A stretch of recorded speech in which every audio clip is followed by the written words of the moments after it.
Hi, my name is Gord Sheppard, and the name of my company is called Create Awesome Meetings. You can find out about me at createawesomemeetings.com, and literally, I am changing the world one meeting at a time.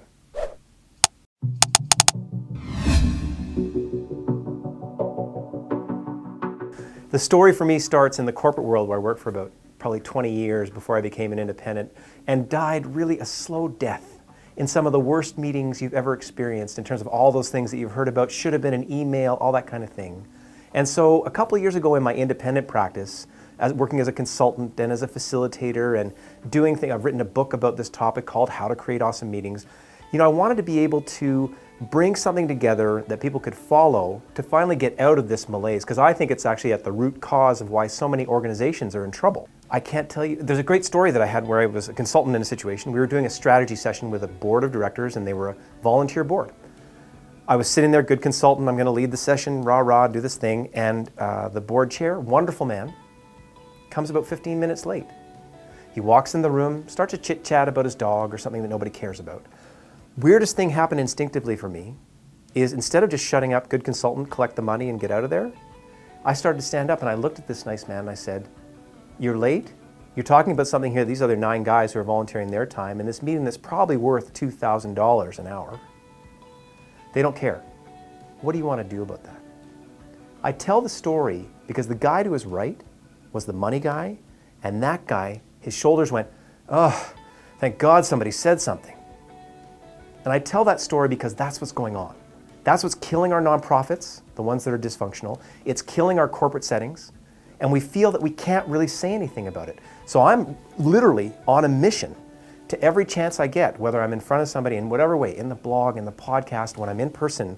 It's a neat thing now because I know before I open my mouth in the beginning of a 3-hour training, at the beginning of an all-day session, no one knows what's about to hit them. And we go very rapidly, and we move through all the different elements that they need to put on a great meeting. And of course, what did it solicit? Because we're going to go through leadership, we're going to hit facilitation, and leadership, that's going to go together. Because we're going to hit systems and processes.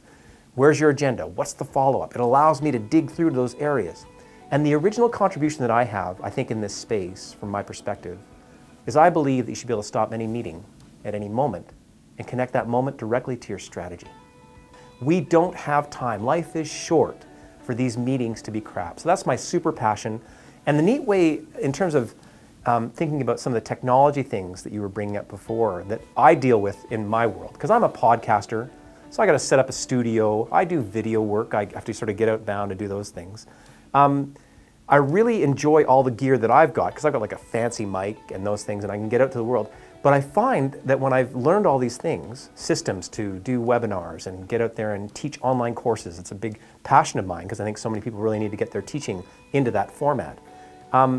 When I'm dealing with boards of directors, say for an association, or when I'm dealing with them, with all of my knowledge, where I'm finding the gap is in technology is in their own use of the tools.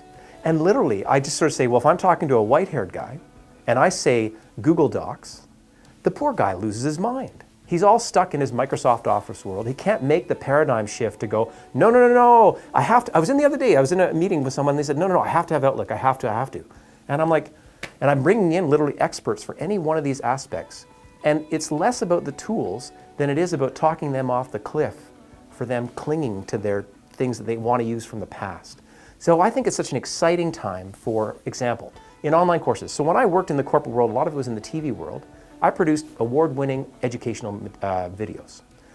One of the neat things there, or one of the realities there back in, say, early 2000s, late 90s, half-an-hour video, $30,000, $50,000, $60,000.